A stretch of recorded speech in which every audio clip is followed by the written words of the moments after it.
Hi, I'm Matt. Welcome to the Eclipze studio sessions.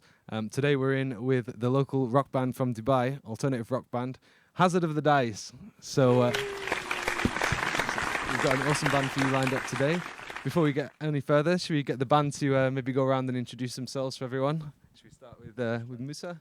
Hi, my name is Musa. Go by the stage name of Mad Ape. I've been doing music in the local UAE rock scene for almost 15 years or so. And I play guitars in my band, attempted vocals, and over to my bandmate. Hi, my name is Anshul, and I'm the drummer of the band. I've been playing drums since 2005 now, and I've been playing as freelancers in Dubai since 7 years. So now I'm here. Thank you. Hey everybody, this is Fabian. I'm the vocalist slash rhythm guitarist. I've been in the music scene in Dubai since 2015, and here I am. Hey, my name is Sergey, so I'm bassist here, and I've been playing something like last 5 years, I guess, in different bands.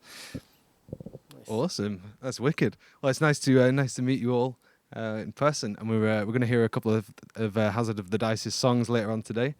And before we go into that, do you guys want to talk a little bit about maybe how you guys got started? Well, yeah, first of all, thank you so much for having us, Matt and Eclipze Studio. The band started back in, we've all been musicians, way prior to even the band formed.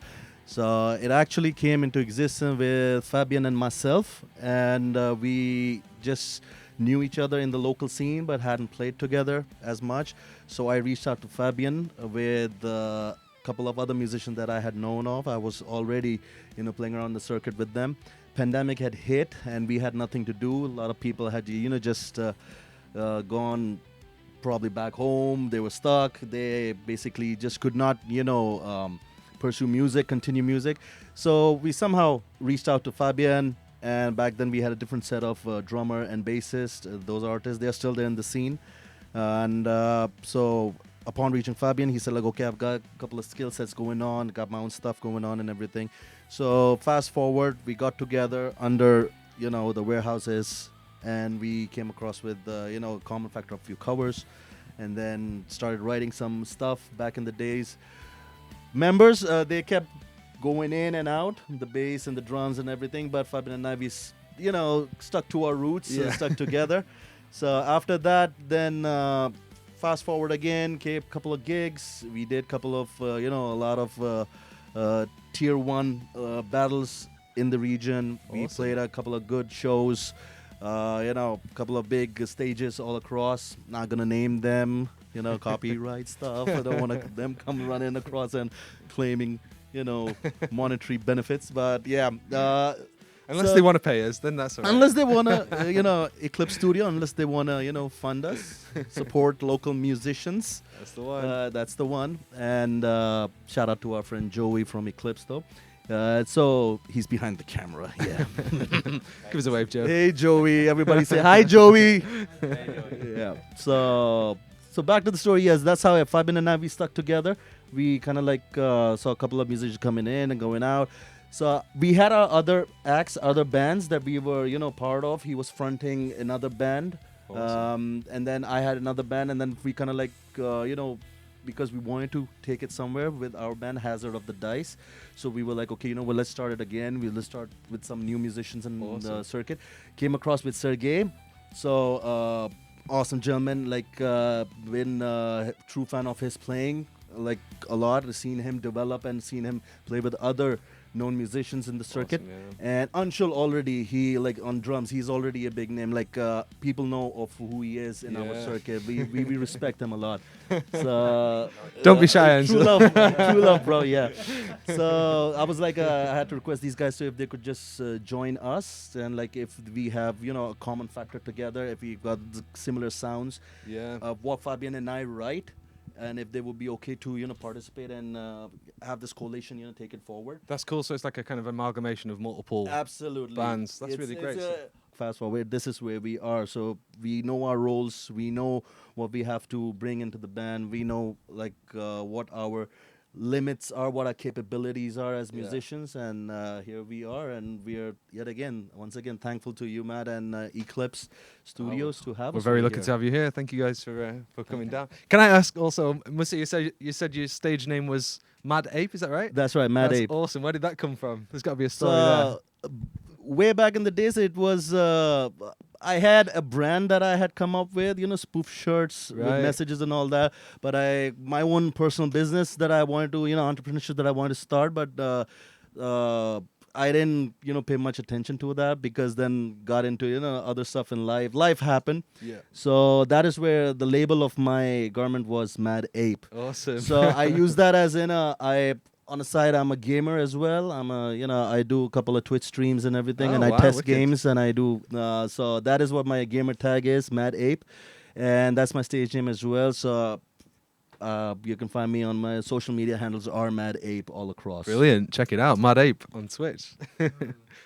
So I was going to ask Fabian, is it mostly you that does the songwriting? Is it kind of a group effort? Or I noticed obviously you are the sort of lead singer. Is it mostly you that's doing the writing, or is it kind of a combined effort? Or That's a good question. So the first original that we wrote, which was Rise Above, came from an idea that Musa had, which he had written years ago.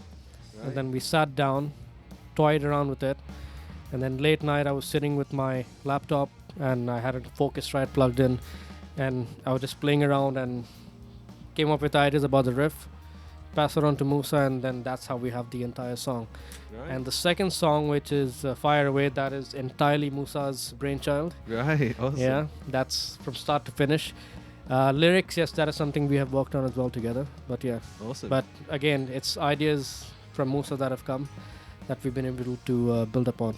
Wicked. That's really cool. Yeah. And about the sort of creative process, when you guys sort of start going about writing a song, do you kind of start from a riff upwards, or do you start from the lyrics, or do you just kind of sit together and play until something clicks, or how do you sort of go about creating the foundation of the song? Always a riff.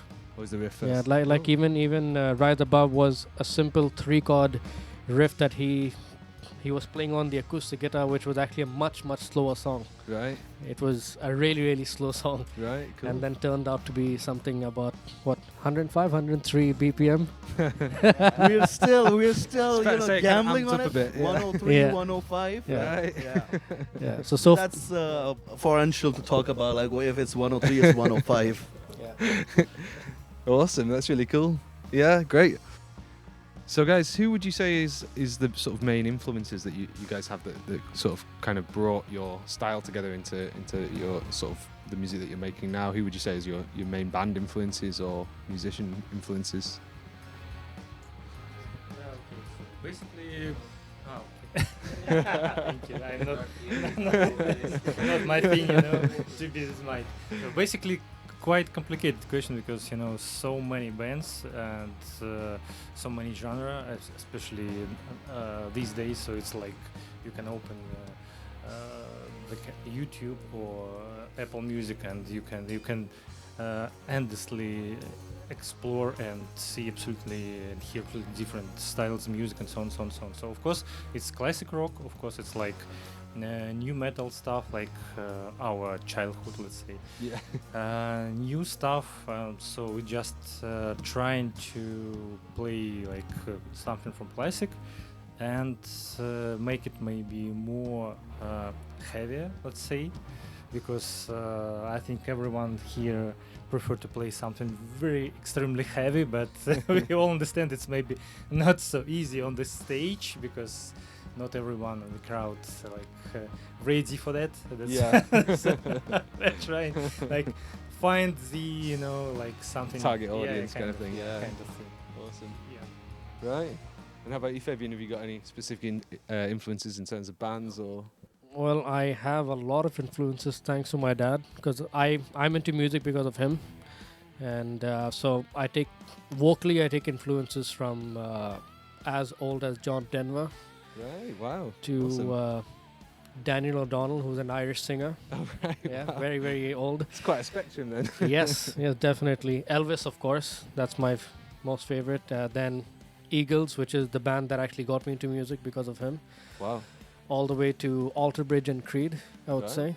Awesome. Yeah. So vocally, that's where I take my inspirations from, I would say. Wow, it's quite a span of decades as well as styles then, yeah. Thanks to Pretty my good. dad, I was exposed to really old stuff early on. So Yeah. that gave me a good appreciation of different genres of music. Yes, which helped me to listen to anywhere from soft rock to pop to rap to Awesome. heavy metal, thrash metal. Yeah. Yeah. Brilliant. That's really cool. How about you, Anshul? Well, I started like everybody, Metallica, Megadeth, and somebody popped in Linkin Park as well. But then at very early stage, somebody showed, like, I'm talking about my personal influences. Yeah. Somebody suddenly showed us Demo Burger and Behemoth, so I completely went into extreme metal, Oh, right. So that's really on the heavy side. Yeah. pretty much. Yeah. And then, yeah, because of freelancing, they had to develop a lot of patience to play slower music. So Sounds like that was a bit of a chore. exactly. So now, yeah. So I'm happy between rock and metal, anywhere between that. Right. Heaviness is the favorite, I would say. Awesome, yeah. Heavier the better. And how about you, Musa? Well, my early years of my life, my teens and my teenage, I was not into any instrument music. I wasn't even exposed to the element of rock music. But then it was just that one fine day, a friend of mine, he had to just suggest me Limp Bizkit, Fred Durst, Wes Borland, John Otto, Sam Rivers, DJ Lethal. Right, wow. And so I just went into that album of $3 Bills, Y'all, and Chocolate Starfish and the hot Starfish. dog flavored water. So I was really influenced. I had no idea about instruments at all. But then one fine day I saw a neighbor of mine hold an acoustic guitar. I was like, I gotta get me one of that things, whatever that is. I got my own guitar from my library fee that I got from my parents. I used it up to buy an acoustic guitar. Awesome. I was like, okay, it doesn't make sound like how it's supposed to. Then I ended up getting myself a bass guitar. I started off as a bassist first. Oh, right. So you were bassist before you went into Yeah. guitar, So right? I did my homework well of the bass and slapping the bass and all that stuff. So I wanted to be on the front, and that's what Limp Bizkit was. Sam Rivers doing his job on the bass guitars. So that was something absolutely that blew my mind. Stuff like Rearranged. Then I started listening to, okay, what am I supposed to learn from? Who am I supposed to learn from? Of course, nobody can deny Jimi Hendrix. Anything, my basics come from Jimi Hendrix. Then I moved on to something like the unholy trinity of metal. Led Zeppelin, Black Sabbath, and Deep Purple. Lord Iommi. And then we've got Jimmy Page and stuff like that. So I was like, okay, I gotta, learn stuff that they have done, but everything has already been done by them. Is that, how Rob Zombie quotes it as if we are either playing it, backward, fast forward, or slow, or we just, completely alternating the progression, but it's already been done on by them. So these are the influences that I grew up with. And then one fine day at a corporate event, I encountered another person over there, and he introduced me to one song of Guns N' Roses. I heard one song of Guns N' Roses, and that was One in a Million. For That those of you acoustic that from didn't see, Gianna that's Lies. Joe stood behind the camera doing that. Hey, so that song changed my, how to basically, move around. And then the plethora of Guns N' Roses, amazing work done by William Axl and Slash. So, and the rest of the guys. And then from there on, moved on to other sounds. Then came in other influences. And that is when Fabian basically kind of brought in the idea of, okay, you know what? I had heard the names like Alter Bridge, Creed, and all the Bullet for My Valentine, the 2000s, Yeah. the So new metal, metalcore-ish kind Yeah, of a yeah. stuff and those nuances. And then moved on to something like Avenged Sevenfold. Then I basically ended up doing stuff like, which I'm going to be talking about later, is that then I started collecting signature guitars. So every year I made myself, a promise that I'm going to, save up. I'm going to treat myself on Christmas, buy myself a signature electric guitar. And then, of course, then my dictionary of understanding, other music came in. Zakk Wylde. I noticed you're playing the Zakk Wylde Epiphone, right? That's the- Yes, awesome. yes, I do own two Zakk Wylde signature guitars. Wow, One in brilliant. Epiphone, one in Gibson. Awesome. So I play the Epiphone more, Yeah. and because I don't want to spoil the Gibson, Yeah. you know, I just want to preserve it. Is the Gibson in the glass case sort of thing? I wish, but it's just lying like safely locked in, catching up dust. But then I use the Epiphone more. Awesome. So, Yeah. and my songwriting is also something is a mix of all these greats: Dime, Slash, Zach, Tony Iommi, Leslie West as well, and stuff like that. So all the prominent songwriters from the guitar's perspective, of course. Yeah. Brilliant. So, guys, we've got two of your songs that we're gonna play today, which is "Rise Above," and the other one is "Fire Away." Do you want to talk a little bit about that? One of you guys that obviously, Fabian, you said you wrote a lot of the lyrics for that one. Was it for "Fire Away"? So to give you a very brief synopsis of each of the songs, so Rise Above is more about going through stuff in life and getting above it. Hence the lyrics, Rise Above. And Fire Away is more about, again, going through stuff in life, but finding that hope and that peace, or even that energy in yourself to move forward and get things done. Awesome. That's what it's about. Right. It's like Yeah. kind of overcoming, I guess. Exactly. Awesome. Yeah. Right. So again, Rise Above is more about Yeah. going through stuff in life and finally coming out of it. Yeah. Right. And Fire Away is more like a more high energy way of finding that fire within yourself to just be yourself and get over everything. Awesome. Yeah. That's really cool. Yeah. Brilliant. So I guess that will take us on to a couple of the songs. Oh, before we go, I'd like to also ask, so how did the name Hazard of the Dice come about? That was all Fabian who came up with it. Like I said, like during the pandemic, when he and I finally broke the ice, met, sat together, we were like going through a couple of names, and so then one fine day, Fabian, take it away. You came up while you were at at home. So basically, what I was looking for was a name that sounds unpredictable, right? And funny story is, I just went on Google, searched for a name generator, put in whatever the requirements were, Oh, and it said Hazard of the Dice. all right. I was like, that's it? That's Cool. it? Yeah. Isn't that the same thing with what's his name, Post Malone, right? That's the same Yeah. story. Band name generator. Yeah. That's And it works out because the dice is unpredictable. yeah, You never 100%. know what number you're going to get. Yeah. Unless there's a magnet, and then you can land on a 6 each time. But yeah, our dice is that way. Yeah. Awesome. And it's That's a really hazard. cool. Yeah. Yeah. Great. So now we're going to hear a couple of the songs from Hazard of the Dice. We've got Fire Away and Rise Above.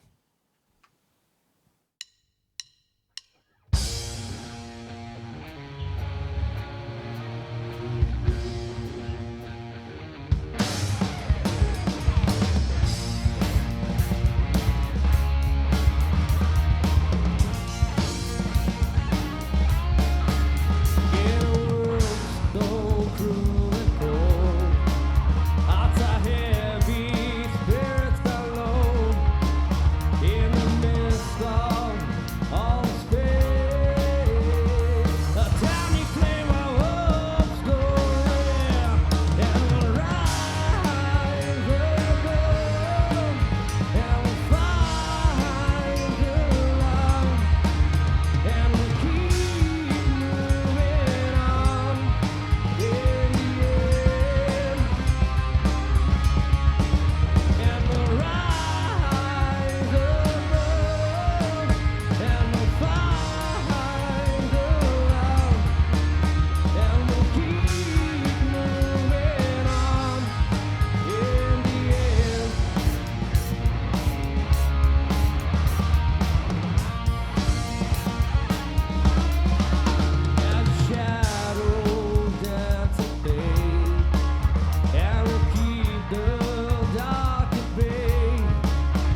This episode is brought to you by Eclipze Studio, Hyperion Audio, and Striff Clothing. Welcome back to the Eclipze studio sessions.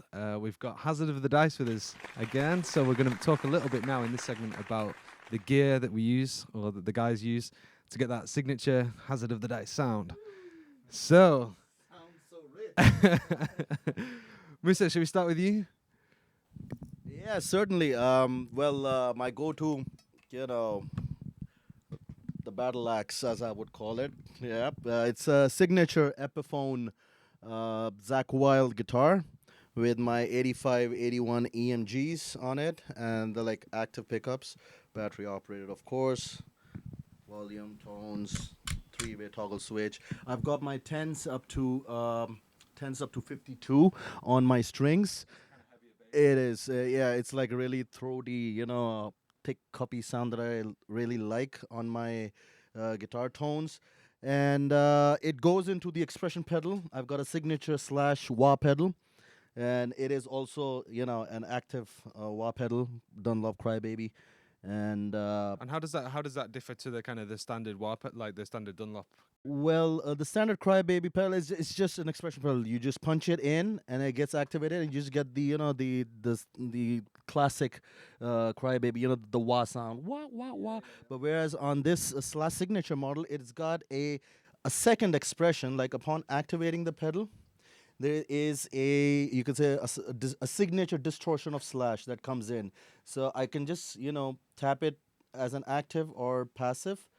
And yes, there's a second distortion that comes on the expression of this wah pedal from Slash. There are two out there. One is the newer version that basically already has the distortion inside it. But I went for the first model that came out, the prototype for a limited run. So I got that volume, distortion, got my preset on it. This goes into, I used to be an analog guy. I used to have all those big Boss, analog pedal fan. From there, I got moved on to 4 years ago into Boss GX100.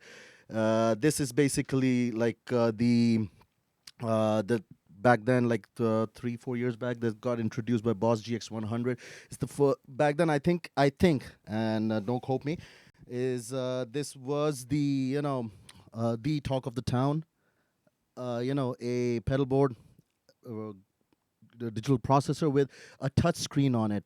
Basically, you could just touch on the screen on the fly, set up your tones, set up your chain of expressions that you want. So yeah, so on this I've got my standard stuff. I got the rhythm section going on. It's got a little bit of crunch to it, a little bit of overdrive. Then I've got a trem effect, couple of original stuff that I've written on, and then clean ambient effect. It gives a more round ambient effect. A couple of reverb and reverb and filling up the room with a lot of Right. ambience, in a Garden of Eden, stuff like that from Cool. the heavens, and then you drop into something evil, demonic. And up to that, there's my solo patch going in. So it's a really GX100. It gives me everything. It's an ocean. Deeper than the Mariana Trench, I would say.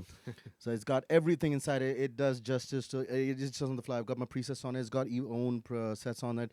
Boss GX100. Can't go wrong with the sounds on it. And Awesome. it goes out to either, if on a show, if I would be having an amp, I would, kind of switch to different modes. And I would take the support from the amp and then go into the PA, the surround. Or directly, I could just go into the PA Oh, system awesome. and basically with my presets, I don't need the engineer to basically set my tones. I could directly control how much of an effect I want for my own. Yeah, gig. for your I've own learned setup. enough that what kind of a sound I want at a specific room, 100%. hall, theater, or an Yeah. open space. I guess it's good as well because I guess some gigs you don't always know what amp you're turning up to, so at least you've got the option that you're going straight in from your own sound that you kind Absolutely, of got that's in right. a box ready. Yeah, That's, yeah. that's It's great. moving from analogs to digital. That was basically the journey, and that's about it. And I've got Dunlop Tortex and Ultex picks that I use, really fat picks, and the Dario cables, the non-clipping cables, and that's about as things safe. Power supplies, and at times, putting up a little bit of battery backup in case if if beep hits the ceiling. Yeah, fair enough. So yeah, that's about it from my side. Over to the boys. Yeah.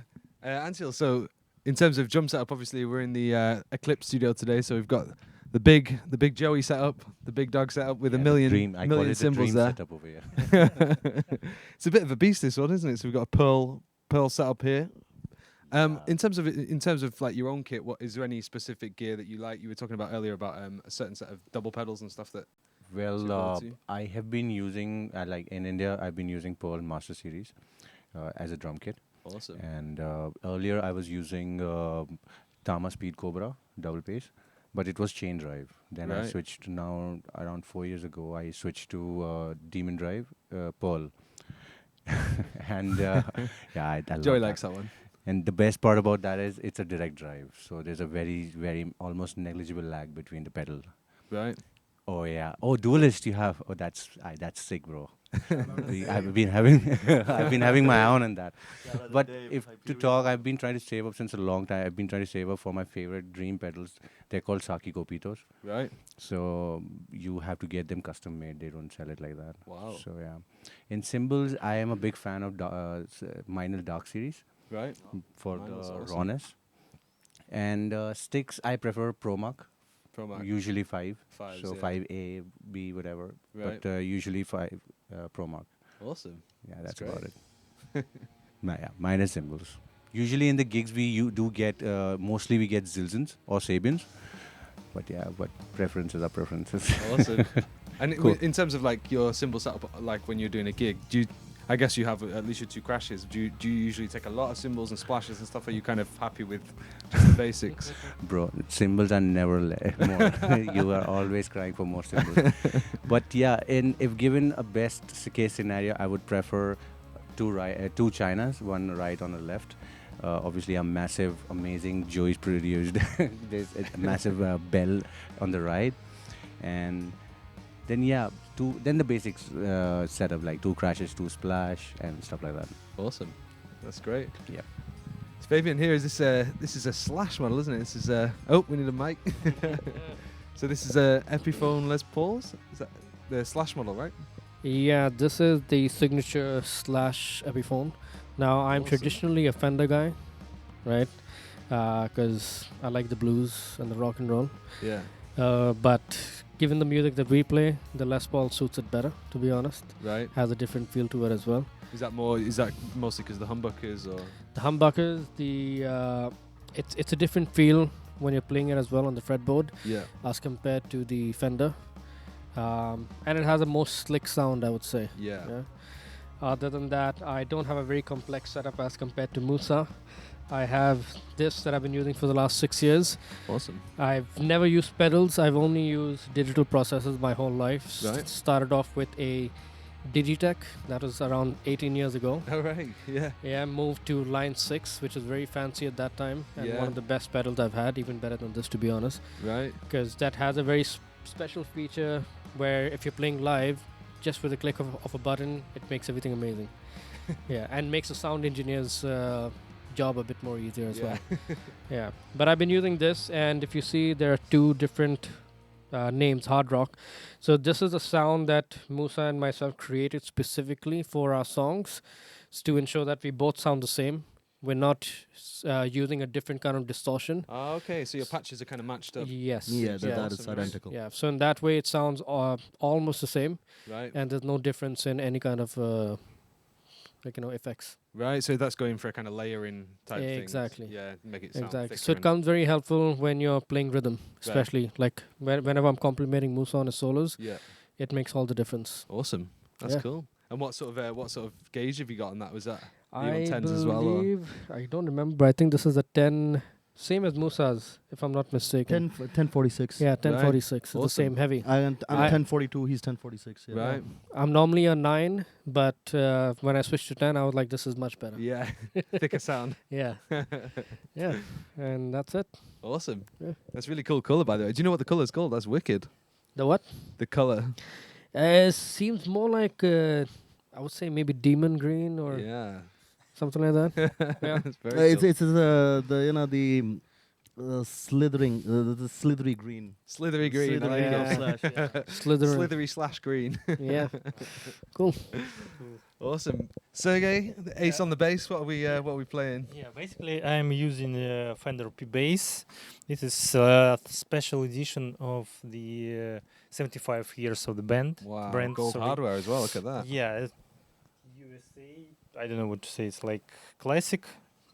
Honestly, whole my life I'm using just Fenders. I Yeah. don't know why. This basically it was my first guitars was classic P bass by Fender. Right. Yeah, and still I'm using just this kind of stuff. The classics never get old, I guess. Yeah. absolutely, absolutely. It's a fantastic sound. in any gorgeous case, hardware.